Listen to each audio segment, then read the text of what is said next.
جبکہ جنت کی کہانی ہمیں اپنے اندر کے اس تاریک پہلو کے بارے میں خود آگاہ کرتی ہے اور اس احساس کو تقویت دیتی ہے کہ ہم اچھی چیزوں کے مستحق نہیں ہیں۔ اسے دوسری طریقے سے بھی دیکھا جا سکتا ہے، اور وہ یہ کہ صرف ہم خراب نہیں بلکہ پوری دنیا ہی خراب ہے۔ انسانوں اور باغ کے سام کو پوری دنیا کی ترتیب اور افراتفری کے قدرتی مرکب کے طور پر دیکھا جا سکتا ہے۔ فطرت کے اس دوہرے پن کو مشرقی فلسفے میں بھی دیکھا جا سکتا ہے۔ ین اور یانگ کی علامت کے دونوں اطراف میں اس کی نمائندگی کی گئی ہے۔ ایک روشن اور ایک تاریک پہلو ہے، پھر بھی دونوں اطراف اپنے اندر دوسرے کا ایک حصہ رکھتے ہیں اور دونوں ایک دوسرے کے بغیر نہیں رہ سکتے۔ اس فلسفے کے زیر نظر روشنی اور اندھیرے کے درمیان صحت مند توازن تلاش کر کے ہم آہنگی حاصل کی جا سکتی ہے، اور یہ کوشش کرنی چاہیے کہ کسی بھی سمت میں زیادہ نہ جھکا جائے۔ مثال کے طور پر جب والدین کوشش کرتے ہیں کہ وہ اپنے بچے کو کسی برائی سے بچائیں گے تو وہ صرف اس کے اینڈ کو ایک بہت سخت جبر سے بدل دیتے ہیں۔ دوسرے لفظوں میں بالکل اچھا بننے کی کوشش کرنا بھی فضول ہے۔ یہ ہمیں دوسرے اصول کی طرف لے جاتا ہے۔ اپنے آپ کی دیکھ بھال اس طرح کریں جیسے آپ کسی عزیز کی کرتے ہیں۔ لہٰذا اپنا خیال رکھیں لیکن انتشار کے خلاف نہ لڑیں، کیونکہ یہ ایک نہ ختم ہونے والی لڑائی ہے۔ اپنے لیے وہ کرنے کی بجائے جو کہ آپ کو خوش کرتا ہے وہ کرنے کی کوشش کریں جو کہ آپ کے لیے بہتر ہو۔ بچپن میں ہو سکتا ہے آپ دانتوں کو برش کرنا پسند نہ کرتے ہوں، یا پھر سردی میں دستانے پہننا پسند نہ کرتے ہوں، لیکن یہ وہ چیزیں ہیں جو کہ آپ کے لیے ضروری تھی۔ ایک بالغ ہونے کے ناطے آپ کو ایسے اہداف کا تعین کرنا چاہیے جو کہ اس بات کی وضاحت کرنے میں مدد کرے کہ آپ کون ہیں اور زندگی میں کیا سمت اختیار کرنا چاہتے ہیں۔ پھر آپ کو وہ اقدامات لینے کا موقع ملے گا جو کہ آپ کو اٹھانے چاہیے، اور وہ اقدامات آپ کے لیے بہترین ہوں۔ اب چلتے ہیں اپنے اگلے پوائنٹ کی طرف۔ غلط ساتھی آپ کے زوال کا باعث بن سکتے ہیں، اس لیے اپنے دوستوں کا انتخاب سمجھداری سے کریں۔ دوستو، مصنف کے بچپن کے ایک دوست تھے۔ وہ شمالی کینیڈا کے آبائی شہر فیئر ویو البرٹا سے کبھی بھی باہر نہیں نکلے۔ اس کی بجائے وہ وہیں کے ہو کے رہ گئے اور وہ قصبے کے دوسرے نکھٹوؤں کے ساتھ شامل ہو گئے۔ کافی عرصہ گزر جانے کے بعد مصنف گھر واپس آئے اور اپنے دوست سے ملاقات کی، اور ہر بار اس کے دوست کی سستی اور اداسی پہلے سے زیادہ واضح ہوتی۔ جو کبھی جوانی میں ایک پوٹینشل تھی وہ اب بڑھاپے میں ایک ناراضگی کا روپ اختیار کر چکی تھی۔ مصنف کو یہ اندازہ ہو گیا کہ وہ نکارہ اور نکھٹو لوگ اس کے دوست کے زوال کا باعث بن رہے تھے اور اسے زندگی میں کچھ بھی کرنے سے روک رہے تھے، اور یہ وہ چیز ہے جو کسی کے ساتھ بھی ہو سکتی ہے اور کہیں بھی ہو سکتی ہے۔ یہ آپ کی ورک پلیس میں ہو سکتی ہے۔ ایسا بہت بار دیکھا گیا ہے کہ ایک اچھی پرفارم کرنے والی ٹیم میں ایک سست شخص کو ڈال دیا جاتا ہے، اور مینیجر امید یہ کرتا ہے کہ اس کے نتیجے میں جو اس کا سست ملازم ہے وہ اچھی عادات اختیار کرے گا، لیکن سٹڈی سے یہ پتہ چلا ہے کہ اس کے برعکس ہونے کا امکان زیادہ ہے، اور اس کی بری عادتیں پھیلنا شروع ہو جاتی ہیں اور ہر ایک کی کارکردگی نیچے گرنا شروع ہو جاتی ہے۔ یہی وجہ ہے کہ تیسرا اصول یہ ہے کہ اپنے آپ کو اچھے معاون اور دوستوں سے گھیریں، کیونکہ یہ دوستی کی وہ قسمیں ہیں جو ایک مثبت تبدیلی لا سکتی ہیں۔ اپنے دوستوں کے بارے میں چوزی ہونا ایک اچھی بات ہے، یہ قطعی گھٹیا پن یا خود غرضی نہیں ہے۔ معاون اور حوصلہ افزا دوستیاں دونوں طرح چلتی ہیں۔ جب آپ کو ڈیولپ ہونے کی ضرورت ہوتی ہے تو وہ آپ کے لیے موجود ہوتی ہیں، اور اگر آپ کے دوست کو کسی دھچکے سے باہر نکلنے یا زندگی میں بہتری لانے کے لیے ضرورت ہو تو آپ ان کے لیے موجود ہوتے ہیں۔ یہ فیکٹر انفرادی کامیابی کی حوصلہ افزائی کرتا ہے، اور ایک ٹیم کے حصے کے طور پر یہ عظیم سماجی کامیابیوں کا باعث بن سکتا ہے۔ جب جارڈن بی پیٹرسن نے کالج میں جانے کے لیے فیئر ویو کو چھوڑا تو وہ اپنے ہم خیال لوگوں کے ایک گروپ میں شامل ہوئے جنہوں نے اپنی پڑھائی اور دیگر بہت سے کاموں میں ایک دوسرے کی مدد کی، جیسا کہ ایک اخبار نکالنا اور ایک کامیاب طلبہ یونین چلانا۔ آپ کو پتہ چلے گا کہ آپ کے اچھے دوست وہ ہیں جو کہ منفیت کے کیچڑ میں آپ کا لوٹنا برداشت نہیں کر سکتے، اور وہ آپ کے حق میں بہتر چاہتے ہیں، اس لیے وہ آپ کو اس سے باہر نکلنے اور ٹریک پر واپس آنے کی ترغیب دیتے ہیں۔ دوستو، اگلا پوائنٹ ہے کہ ترقی اپنے آپ کو اپنے ماضی کی کامیابیوں سے موازنہ کرنے سے ہوتی ہے، دوسروں کے ساتھ موازنہ کرنے سے نہیں۔ دوستو، آپ نے اکثر یہ بات سنی ہوگی کہ بڑے تالاب میں چھوٹی مچھلی ہونے سے بہتر ہے کہ چھوٹے تالاب میں ایک بڑی مچھلی ہوا جائے، لیکن اب انٹرنیٹ کی بدولت یہ ایک چھوٹی کمیونٹی کا تصور بھی اب ماضی کی بات ہے۔ ان دنوں ہم سب ایک عالمی برادری کا حصہ ہیں اور اس سے کوئی فرق نہیں پڑتا کہ ہم کہیں بھی ہوں، ہمیشہ آپ سے بہتر کوئی ہوگا۔ یہ ہمیں خود تنقیدی، اپنے آپ پر تنقید کرنے کے مسئلے کی طرف لے کے آتا ہے۔ اپنے آپ پر تنقید کرنا ضروری ہے۔ اگر ہم خود پر تنقید نہ کریں تو ہمارے پاس کوشش کرنے کے لیے کوئی محرک نہیں ہوتا، اپنے آپ کو بہتر کرنے کے لیے کوئی محرک نہیں ہوتا، اور ہماری زندگی تیزی سے بے معنی ہوتی جاتی ہے۔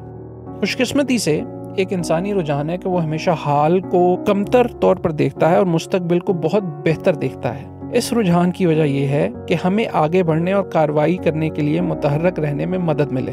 تاہم خود تنقید اس وقت بدصورتی اختیار کر جاتی ہے جب یہ سب کچھ دوسروں سے خود کا موازنہ کرنے کے بارے میں ہو۔ جب ایسا ہوتا ہے تو ہم تیزی سے اپنی ورتھ اور اپنی ترقی کھوتے جاتے ہیں۔ سب سے پہلے ہم بلیک اینڈ وائٹ میں سوچنے کی طرف لگ جاتے ہیں کہ یا تو ہم کامیاب ہوتے ہیں یا ہم ناکام ہوتے ہیں، پھر چاہے وہ بہتری یا کامیابی کتنی ہی چھوٹی کیوں نہ ہو، لیکن اس کے باوجود وہ نہایت اہم ہوتی ہے۔ جب ہم دوسروں سے موازنہ کرتے ہیں تو ہم اپنی توجہ زندگی کے ایک پہلو پہ مرکوز کر لیتے ہیں اور زندگی میں جو باقی بہتر امکانات ہوتے ہیں اس کو ہم نظر انداز کرتے ہیں۔ دوستو، اگلا پوائنٹ یہ ہے کہ ایک ذمہ دار اور رحم دل بچے کی پرورش کرنا والدین کا فرض ہے۔ دوستو، آپ نے اکثر محفل میں ایسے والدین کو دیکھا ہوگا جو اپنے اس بچے کو نظر انداز کر رہے ہوتے ہیں جو کہ تباہی مچا رہا ہوتا ہے۔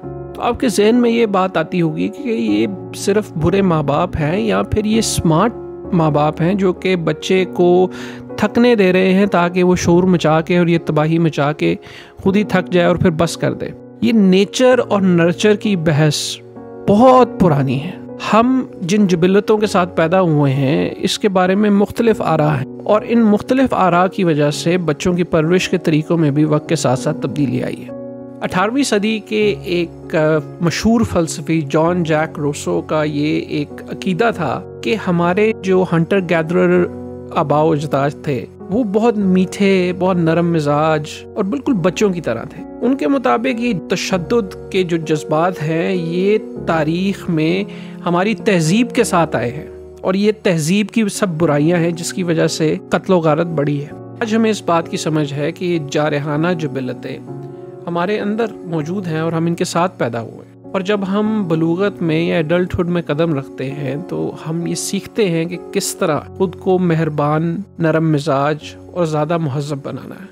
اگر آپ گراؤنڈ میں کھیلتے بچوں کو اور آفس میں کام کرتے ہوئے ورکرز کو دیکھیں گے تو یہ فرق واضح ہو جائے گا۔ کھیل کے میدان میں بچے ہر طرح کی شیطانی کرتے ہیں اور ایک شور اور گل گپاڑا مچا ہوتا ہے، لیکن آفیسز میں اس کے برخلاف ایک سکون کا ماحول ہوتا ہے اور لوگ بڑے طریقے سے ایک دوسرے سے پیش آتے ہیں۔ مصنف کے مطابق یہ والدین کا فرض ہے کہ وہ ایک بچے کی تربیت کر کے اسے ایک جارحانہ نوجوان سے ایک اچھا ایڈجسٹڈ بالغ بنانے میں مدد دیں۔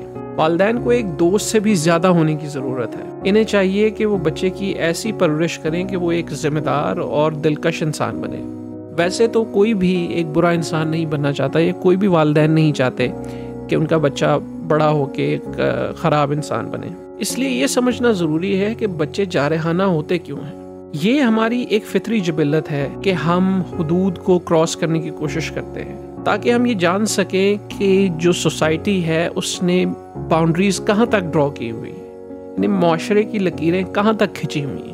لہٰذا والدین کو چاہیے کہ وہ ان باؤنڈریز کا تعین بڑے فیصلہ کن اور پختہ انداز میں کریں۔ یہ بات یاد رکھیں کہ اگر وہ محبت کرنے والے اور سمجھنے والے والدین سے یہ چیزیں نہیں سیکھیں گے تو بعد میں دنیا انہیں یہ چیزیں سکھا دے گی۔ تو آئیے اچھی پرورش کے 3 اہم طریقے دیکھتے ہیں۔ سب سے پہلے تو جو قوانین آپ بناتے ہیں گھر میں وہ محدود رکھیں۔ بہت سارے قانون، بہت سارے اصول بچوں میں مایوسی کا باعث بنتے ہیں اور وہ مسلسل رکاوٹوں کا شکار ہوتے رہتے ہیں۔ اس لیے چیزوں کو چند بنیادی اور سمجھنے میں آسان اصولوں تک محدود رکھیں، جیسا کہ آپ نے کسی کو دانت سے نہیں کاٹنا، یا پھر کسی کو مارنا نہیں ہے جب تک کہ وہ اپنے دفاع میں نہ ہو۔ دوسرا یہ کہ کم از کم ضروری طاقت کا استعمال کریں۔ ایک مؤثر اور منصفانہ نظم و ضبط کا اطلاق صرف اس وقت ہوتا ہے جب نتائج واضح کر دیے جائیں۔ یہ بھی ضروری ہے کہ جو سزا ہے وہ جرم کے مطابق ہو۔ اس کا مطلب ہے کہ سزا صرف اتنی ہی سخت ہو جس سے بچہ سیکھ جائے اور دوبارہ اصول نہ توڑے۔ تیسرا اصول یہ ہے کہ ماں اور باپ کو دونوں کو ہمیشہ ایک متحدہ محاذ پیش کرنا چاہیے، کیونکہ بچے بہت ہوشیار ہوتے ہیں، وہ والدین کو ایک دوسرے کے خلاف لڑا کر اپنا راستہ نکالنے کی کوشش کرتے ہیں۔ اس لیے ایک متحد محاذ بہت اہم ہے۔ ہر والدین غلطیاں کرتے ہیں، لیکن اگر آپ کے پاس ایک معاون پارٹنر ہے تو اس بات کے امکانات بہت بڑھ جاتے ہیں کہ آپ اپنی غلطیوں کو محسوس کریں گے اور پھر ان کو درست کریں گے۔ اگلا پوائنٹ یہ ہے کہ دنیا ناانصافیوں سے بھری پڑی ہے، لیکن ہمیں اپنی زندگی میں دوسروں کو مورد الزام نہیں ٹھہرانا چاہیے۔ دوستو، بہانے تراشنے کا کوئی فائدہ نہیں۔ دنیا چیلنجز اور مصیبتوں سے بھری پڑی ہے، لیکن ہمیں اس سے مایوس نہیں ہونا چاہیے۔ بہت سے لوگوں نے زندگی کو بہت ظالمانہ اور غیر منصفانہ پایا ہے، اور ان کے خیال میں ایک سخت رد عمل دینا ایک فطری جواز ہے۔ روسی مصنف لیو ٹولسٹوئے نے تجویز کیا کہ صرف 4 درست رد عمل ہیں۔ پہلا یہ کہ بچوں کی طرح لا علمی دکھائی جائے، دوسرا یہ کہ ہمیشہ خوش مزاج رہا جائے، تیسرا یہ کہ خودکشی کر لی جائے، اور چوتھا یہ کہ تمام تر مصیبتوں کے باوجود جدوجہد جاری رکھی جائے۔ ٹولسٹوئے نے اپنے مضمون دی کنفیشن میں جب ان پوزیشنز کا تجزیہ کیا ہے تو ان کے مطابق سب سے زیادہ جو ایماندار رد عمل ہے وہ خودکشی ہے، جبکہ جدوجہد کرتے رہنا ایک مناسب کارروائی کرنے کے سلسلے میں ہماری کمزوری کی علامت ہے۔ جب ہم اپنے ارد گرد دیکھتے ہیں تو لوگ بھی اسی طرح کا سخت رد عمل دیتے ہیں اور پھر اس کو جسٹیفائی کرتے ہیں۔ اگر ہم دیکھیں کہ جو خودکش حملے ہیں ان میں زیادہ تر انتقامی کارروائیاں ہوتی ہیں۔ امریکہ میں ان کو مرڈر سوسائڈ کے نام سے جانا جاتا ہے۔ یہ ایسی کارروائیاں ہیں جس میں اپنی جان کے ساتھ دوسروں کی جان بھی لے لی جاتی ہے۔ جون 2016 میں جب یہ کتاب لکھی گئی، اس وقت تک اس سال میں امریکہ میں 1000 سے زیادہ فائرنگ کے واقعات ہوئے، جن میں سے کسی ایک واقعے میں 4 یا اس سے زیادہ افراد کو قتل کیا گیا، اور اکثر کیسز میں اس طرح گولی چلانے والے نے خود کو بھی مار لیا۔ لیکن ٹولسٹوئے کے تاریخ عالمی نظریے کے باوجود اس سے کوئی فرق نہیں پڑتا کہ آپ نے کتنی تکلیفیں برداشت کی ہیں یا آپ کو زندگی کتنی ظالمانہ اور غیر منصفانہ لگتی ہے، آپ کو دنیا پر الزام نہیں لگانا چاہیے۔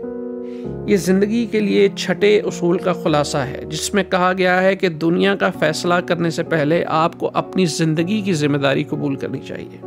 ایک اور روسی مصنف ہیں جن کا نام ہے الیگزینڈر سولجنسٹن۔ ان کا خیال یہ تھا کہ زندگی کے ظلم کو نظر انداز کیا جا سکتا ہے، پھر چاہے وہ ظلم آپ کے ساتھ ہی کیوں نہ ہوا۔ سولجنسٹن ان کمیونسٹ میں سے تھے جنہوں نے دوسری جنگ عظیم میں نازیز کے خلاف جنگ لڑی تھی۔ ان خدمات کے باوجود بھی انہیں اپنی ریاست کے ہاتھوں قید ہونا پڑا۔ ان کو رشین گولاگز، جو کہ قید خانے تھے، وہاں پر بھیج دیا گیا، جہاں پر زندگی گزارنا کسی عذاب سے کم نہیں تھا، اور پھر اسی قید کے دوران انہیں پتہ چلا کہ انہیں کینسر ہو گیا۔ لیکن اس سب کے باوجود سولجنسٹن نے اپنے نصیب کے لیے دنیا کو مورد الزام نہیں ٹھہرایا۔ انہوں نے کمیونسٹ پارٹی کی حمایت کرنے پر اپنے کردار کو قبول کیا، اور پھر انہوں نے یہ فیصلہ کیا کہ وہ اپنا بقیہ وقت دنیا کے لیے کوئی بامانی چیز چھوڑنے کے لیے وقف کر دیں گے۔ انہوں نے ایک کتاب لکھی جس کا نام ہے گولاگ آرکیپیلاگو۔ یہ کتاب سوویت کیمپس کی نہ صرف ایک تاریخ ہے بلکہ ایک فرد جرم ہے۔ اس کتاب نے دنیا بھر کے دانشور حلقوں میں اسٹالن کے کمیونزم کے برانڈ میں دیر پا حمایت کو ختم کرنے میں اہم کردار ادا کیا۔ اب تک کے لیے بس اتنا ہی۔ بقیہ حصے کے لیے اس سمری کی اگلی ویڈیو دیکھیں۔ اور دوستو، اگر آپ نے ہمارا چینل سبسکرائب نہیں کیا تو اسے سبسکرائب کر لیں اور بیل آئیکن کو ضرور پریس کر لیں تاکہ ہماری ہر نئی ویڈیو آپ تک پہنچ سکے۔ بہت شکریہ۔